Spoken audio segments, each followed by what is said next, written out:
القرنفله دوك هادي بيناتنا حلوه ما يزيدوش يديروها الناس. ما فهمتش على ما وليتوش ديروها لتيتو غير بكاطو بريستيج.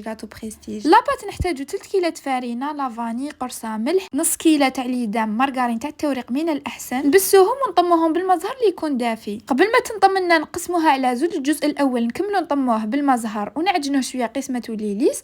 الجزء الثاني نزيدوا له الكاكاو ولا اي ملون حبيتوه. كيف طموها وعجنوها شويه وغطيوها وخليوها ترتاح على الاقل 6 ساعات. لافاغ استعمل 3 كيلات لوز، كيلة سكر، شويه قارص غير فاصل، لافاني، ونطموها بالبيض. البيض زيدوه بالعقل، المهم لازم تولينا الحشوه تاعنا طريه. نغطيوها ونوليو العجينه تاعنا اللي لازم نخدموها. معناتها نقعدوا نطويو ونحلو بعد نجوزوها في الماشينه في الرقم الاول الثالث وقبل الاخير.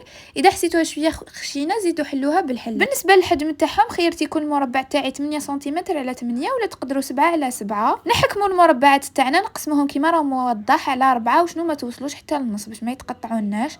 نديروهم متكروازيين. تحبوا تبداو بالبيضاء ولا بالماغون. والعجينه الاخرى لازم تغطيوها سينو تنشف وتتقطع. نجيبوا لافاغ تاعنا اللي نكونوا وزناهم بوزن بين 20 25، انا درتهم 25. ومن بعد نبداو نديرو كيما راهم موضح. ما عرفت نشرح لكم مين نطلعوا للفوق ومن بعد نقرصوا هذوك اللي من تحت. واش يبقى لنا من العجينه نروحوا نشكلوا وريضات. انا استعملت هذاك الطابع تاع المارغريت، استعملت 3 وردات، 3 الاخرين الكبير ما استعملتوش.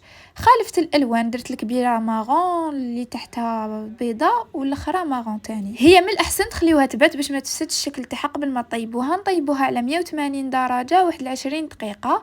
كي نخرجوها سخونه ندخلوها في عسل ونخليوها تتشرب واحد 4 ساعه 10 دقائق. اذا بردت الحلوه سخنوا العسل تاعكم مليح وديروها داخلها وبصحتكم. ما بقى عليا غير نقول لكم تلاقاو في الوصفه الجايه ان شاء الله.